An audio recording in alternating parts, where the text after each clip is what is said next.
ব্রহ্মানন্দের কথা।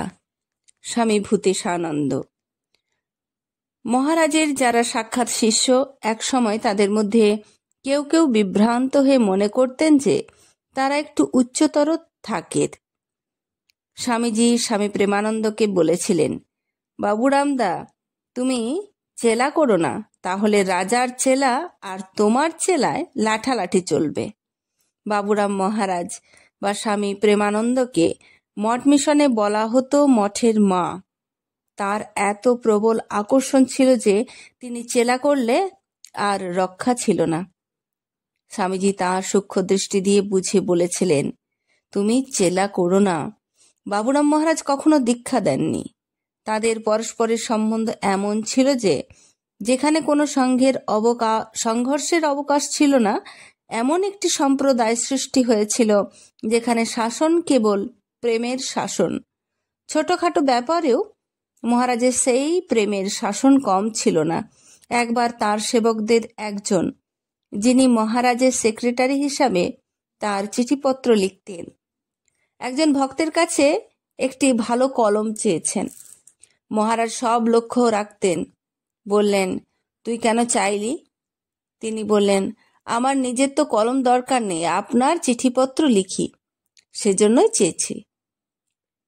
মহারাজ বললেন, আজ কলম চাইবি, কাল আরেকটা জিনিস চাইবি, চাইতে চাইতে চাওয়া অভ্যাস হয়ে যাবে। তীব্র ভৎসনা। এতটুকু ত্রুটি সহ্য করতে পারতেন না।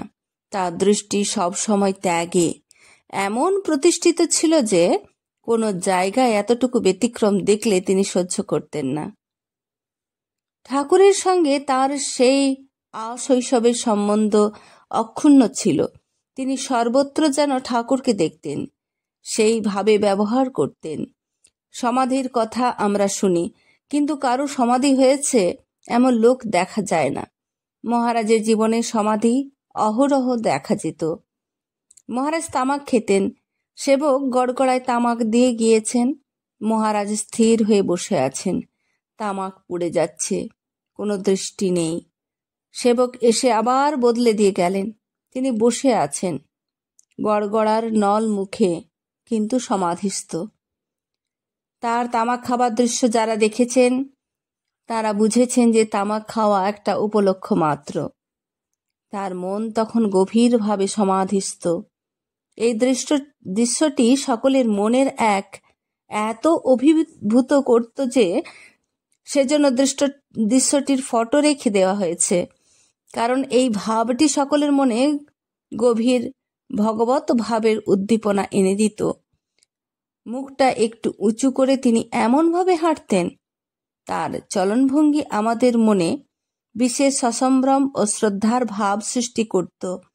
যখন তিনি পায়চারি করতেন তখন সিংহের মতো আপনভাবে পায়চারি করতেন।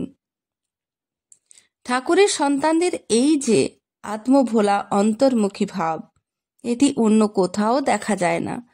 বড় বড় নাম করা সাধু সন্ন্যাসী আছেন, বড় বড় পণ্ডিত আছেন, খুব সুন্দর বক্তা আছেন, কিন্তু এই আত্মবিস্মৃত ভাব, অন্তরে একেবারে ডুবে যাওয়া, এ অন্যত্র দুর্লভ।